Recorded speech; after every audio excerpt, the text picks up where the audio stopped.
Selamat malam. Nama lengkap saya Epifanus Jole, NIM 1703030059, jurusan Sosiologi, Fakultas Ilmu Sosial dan Ilmu Politik, Universitas Nusa Sendana Kupang. Pada video kali ini saya akan mereview buku yang berjudul Kebijakan Kesejahteraan Sosial dan Program Sosial. Yang perlu kita pahami bersama di sini adalah kompetensi pekerjaan sosial itu apa. Setiap kompetensi menggambarkan pengetahuan, nilai-nilai, keterampilan, dan proses kognitif dan afektif yang meliputi kompetensi di tingkat praktik generalis, diikuti oleh seperangkat yang mempraktikkan perilaku dan mengintegrasikan komponen ini. Kompetensi yang pertama yaitu menunjukkan perilaku etis dan profesional. Jadi para pekerja sosial memahami dasar nilai profesi dan standar etikanya. Pekerja sosial memahami kerangka kerja, keputusan etis, membuat dan bagaimana menerapkan prinsip-prinsip berpikir kritis untuk kerangka tersebut di arena praktik, penelitian, dan kebijaksanaan. Pekerja sosial mengikuti nilai-nilai pribadi dan perbedaan antara nilai pribadi dan profesional.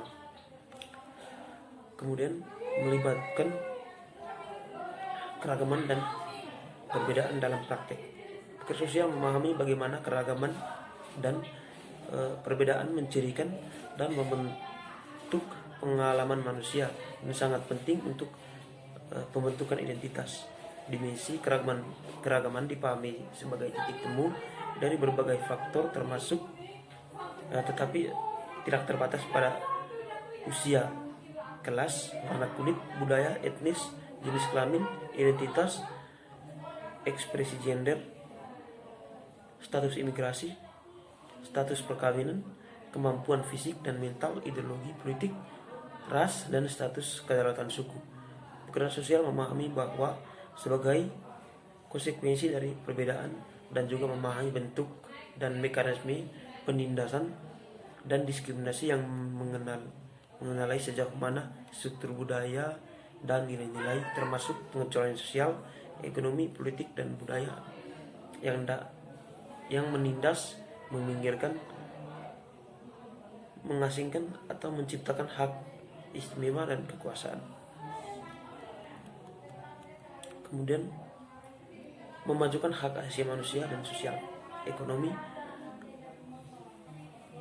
dan keadilan sosial lingkungan. Para pekerja sosial memahami bahwa setiap orang memiliki posisi apapun dalam masyarakat. Hak asasi manusia mendasar seperti kebebasan, keamanan, privasi, standar yang memadai kehidupan, perawatan kesehatan, dan pendidikan. Yang menerapkan pemahaman mereka tentang keadaan sosial, ekonomi, dan lingkungan. Advokasi hak asasi manusia di tingkat individu dan sistem dapat terlibat dalam praktik yang memajukan keadaan sosial, ekonomi, dan lingkungan. Yang berikut terlibat dalam riset dan riset tersebut berbasis praktik terinformasi. Para pekerja sosial memahami metode penelitian kualitatif dan kualitatif beserta metode penelitiannya. Peran masing-masing dalam menunjukkan ilmu pekerjaan sosial, yaitu pekerja sosial harus tahu prinsip sebagai logika, penyelidikan ilmiah, dan pendekatan etis untuk membangun pengetahuan sosial. Lalu yang berikut, bagaimana kita memahami tentang kesejahteraan sosial.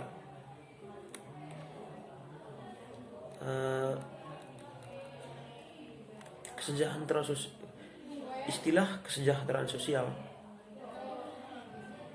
berarti berbicara tentang sifat kolektif masyarakat, khususnya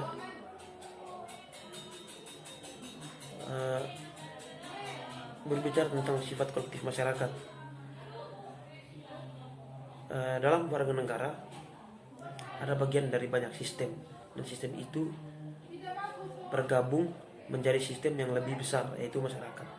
Misalnya, seseorang adalah bagian dari keluarganya, lingkungan, sekolah, atau tempat kerja, dan kelas sosial. Setiap orang juga ditentukan oleh identitas yang berbeda, seperti sebagai etnis, ras, jenis kelamin, agama, kemampuan fisik dan mental, orientasi seksual, dan usia.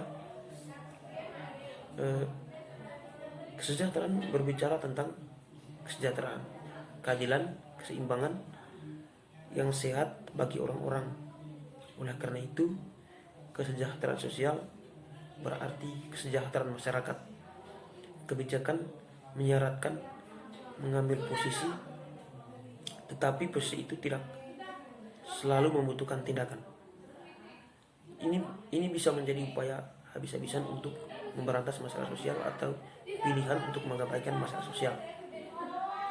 Program kesejahteraan sosial adalah produk dari kebijakan kesejahteraan sosial seperti yang disebutkan sebelumnya. Contoh kesejahteraan sosial yang menyebutkan kita semua adalah sosial asuransi atau yang bisa kita sebut sebagai jaminan sosial. Program ini dimulai sebagai respon terhadap kondisi ekonomi dan sosial dari depresi besar yang saat ketidakamanan ekonomi bagi jutaan orang. Sesuatu harus dilakukan mengoreksi ketidakseimbangan dalam perekonomian dan memberikan dukungan ekonomi pada tingkat tertentu untuk orang-orang. Solusinya adalah pengesahan Undang-Undang Jaminan Sosial tahun 1935. Seperti yang sering terjadi, masalah ini sudah diketahui publik jauh sebelum adanya kebijakan. Dan program mengatasinya puluhan tahun berlalu sebelum asuransi sosial didirikan pada tahun 1935. Kekuatan undang-undang pemerintah menciptakan keamanan sosial ekonomi bersih. Hasilnya adalah fondasi Jam Sostek hari ini dan bantuan publik program. Lalu di sini menimbulkan suatu pertanyaan besar, yaitu mengapa mempelajari kesejahteraan sosial? Di dalam buku ini, memahami sistem kesejahteraan sosial berarti mendapatkan kekuatan untuk mempertanyakan, mengadvokasi perubahan, dan membuat keputusan yang baik tentang kehidupan masyarakat pekerja sosial. Menurut sifat dan etika profesionalnya berkaitan dengan kesejahteraan menjadi dari semua anggota masyarakat. Menurut National Association of Social Kode Etik Pekerja sosial harus mempromosikan kesejahteraan umum masyarakat, yang menyatakan bahwa para pekerja sosial harus menyadari dampaknya arena politik dan praktik yang harus mengadvokasikan perubahan dalam kebijakan dan peraturan legislasi untuk meningkatkan kondisi sosial guna memenuhi kebutuhan dasar manusia dan lebih keadilan sosial. Oleh karena itu, studi tentang kebijakan, program, dan praktik kesejahteraan untuk mempersiapkan menjadi pekerja sosial. Di dalam kesejahteraan sosial terdapat beberapa premis untuk mempelajari kesejahteraan sosial. Dalam hal ini untuk memahami kesejahteraan sosial itu seperti apa. Premis yang pertama yaitu setiap orang adalah bagian dari sistem kesejahteraan sosial. Kedua, didasarkan pada gagasan bahwa semua orang sama-sama menyediakan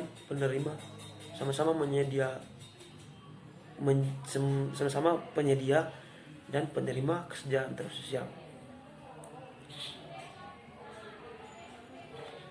Kemudian yang ketiga, ada sejumlah pendekatan berbeda untuk memberikan kesejahteraan sosial. Jasa program sosial bervariasi sesuai dengan pendekatan yang digunakan. Pemeriksaan prinsip yang mendasari pelayanan sosial membantu kita memahami kesejahteraan sosial. Yang keempat, upaya publik dan swasta berkontribusi pada kesejahteraan sosial warga negara, terlibat dalam pembuatan kebijakan kesejahteraan sosial, berpartisipasi dalam pemilihan, berkontribusi pada pembuatan kebijakan kesejahteraan sosial karena pejabat yang dipilih mengembangkan dan memperlakukan hukum publik. Tidak memilih juga merupakan cara berpartisipasi dalam pembuatan kebijakan karena anon voter membiarkan mereka yang memberikan suara membuat pilihan. Premis kelima dan terakhir yaitu menyangkut pengaruh nilai dan keyakinan pada sistem kesejahteraan sosial, khususnya di Amerika Serikat. Upaya kesejahteraan sosial didasarkan pada sosial nilai dan keyakinan yang berubah seiring waktu. Sebuah nilai adalah layak, keinginan atau usefulness ditempatkan pada sesuatu, sedangkan keyakinan adalah pendapat atau keyakinan. Oleh karena itu, sulit untuk mencapai konsensus untuk komitmen nasional. Sama seperti nilai telah berubah seiring waktu. Begitu pula dengan kebijakan dan program yang telah ada dibentuk oleh nilai-nilai itu. Misalnya, beberapa orang pernah menganggap perbudakan sebagai perbudakan tatanan sosial yang dapat diterima, yang harus ditegakkan oleh kebijakan dan hukum publik. Nilai-nilai dan keyakinan yang bertentangan membentuk kebijakan dan program kesejahteraan sosial. Memahami nilai-nilai dan keyakinan yang mendasari dan telah membentuk konteks sosial, ilmu pengetahuan Amerika menerangi keadaan sosial kesejahteraan sosial saat ini.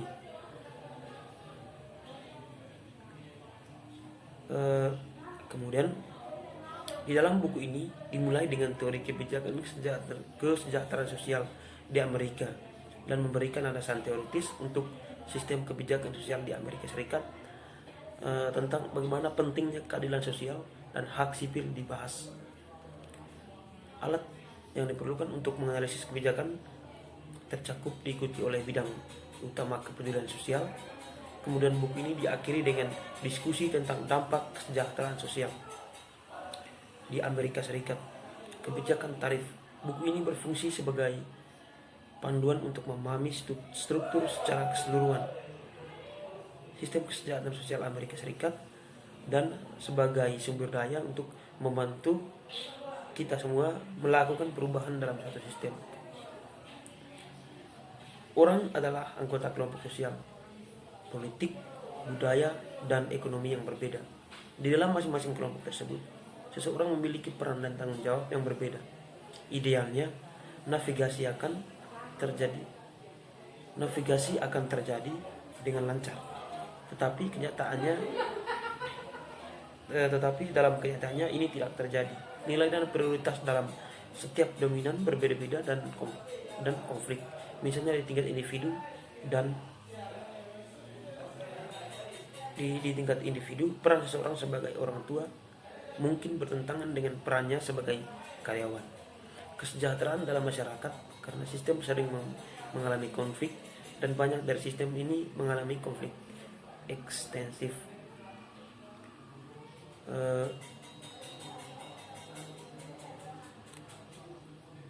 Lalu yang berikut, analisis kesejahteraan sosial.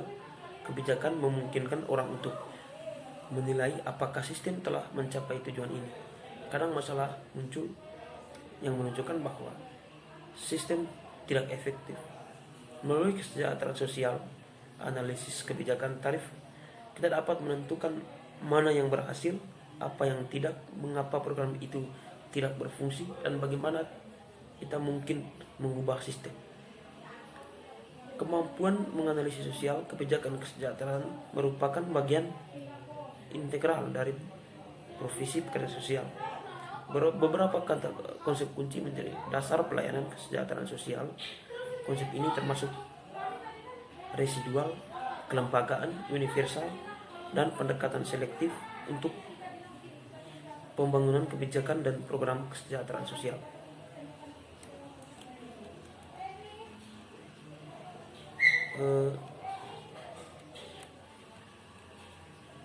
Sedikit tambahan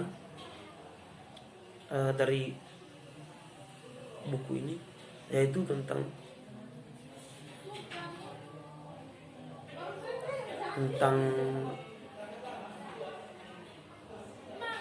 kebijakan kesejahteraan sosial. Jadi kebijakan kesejahteraan sosial masih berada di tangan badan amal dan lokalitas swasta. Keterlibatan kelompok agama dan agama dalam penyampaian layanan sosial, keburukan mempertanyakan pemisahan gereja dan negara.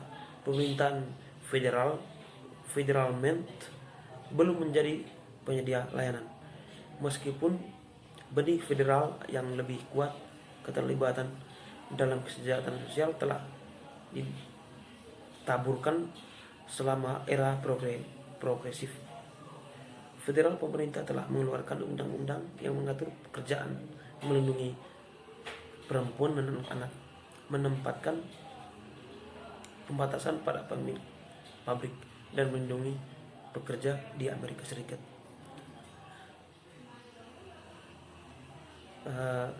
Di situ telah terjadi pergeseran nilai dari tanggung jawab individu ke tanggung jawab sosial. Yayasan untuk percaya pada dukungan sosial selain swasembada, meskipun penekanan masih ditempatkan pada kemampuan setiap orang.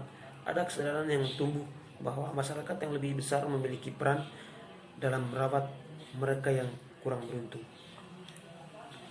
Oke, mungkin itu saja hasil review dari buku ini. Sekian dan terima kasih.